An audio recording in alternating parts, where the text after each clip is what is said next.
Now, the next bone we are going to discuss is clavicle.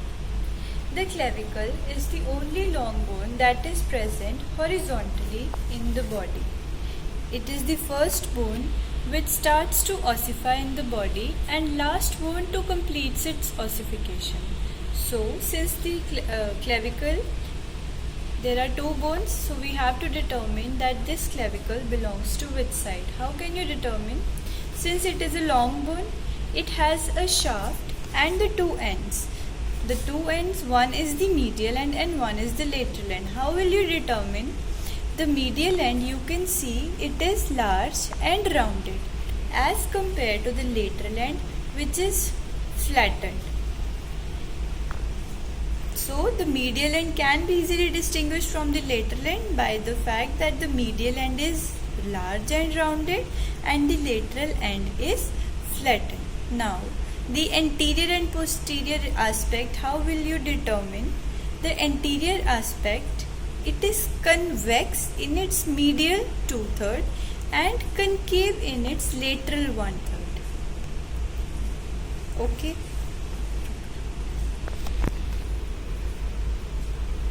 Now, how will you determine the superior surface from inferior surface? Superior surface is smooth and the inferior surface bears a groove for subclavius. You can see this is a groove for subclavius. So, to which side does this belong? This belongs to the right side. How do I determine? First of all, I've gone through the ends, the medial end and the lateral end. The medial end was rounded, the lateral end was flattened. Then the next point we'll look for is the surface. The superior surface is smoother as compared to the inferior surface, which bears a ridge that is called as the groove for the subclavius.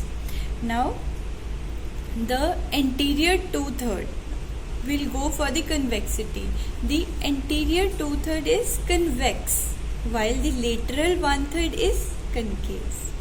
If I hold it in my left hand, if I keep this medial end towards the medial side, but in this hand, in this side, the medial 2/3 convexity is facing backwards, while the concavity is facing forward. So it does not belong to the left side, it is belonging to the right side.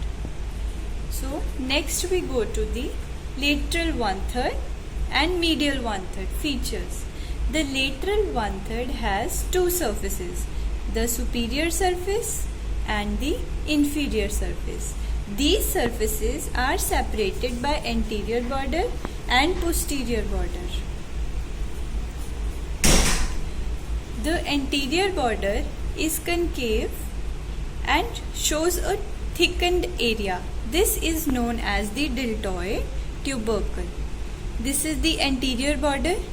The anterior border shows a tubercle, thickened area, that is known as deltoid tubercle.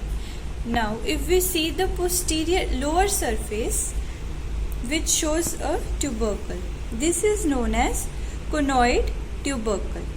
Lateral to this tubercle, there is a rough ridge that is extending laterally and running obliquely.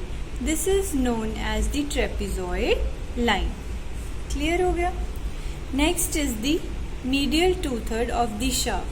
It has four surfaces: superior, anterior, inferior and posterior. Again, superior, anterior, posterior and inferior. These four surfaces are not clearly demarcated. A large rough area is present on the inferior aspect of the bone. ठीक है? Now, the medial end and the sternal end. The medial end or the sternal end or the lateral end or the acromial end. This acromial end bears a facet, is smooth and it bears a facet for the articulation of the acromion of the scapula to form the acromioclavicular joint. Okay. Next is the medial end. The medial end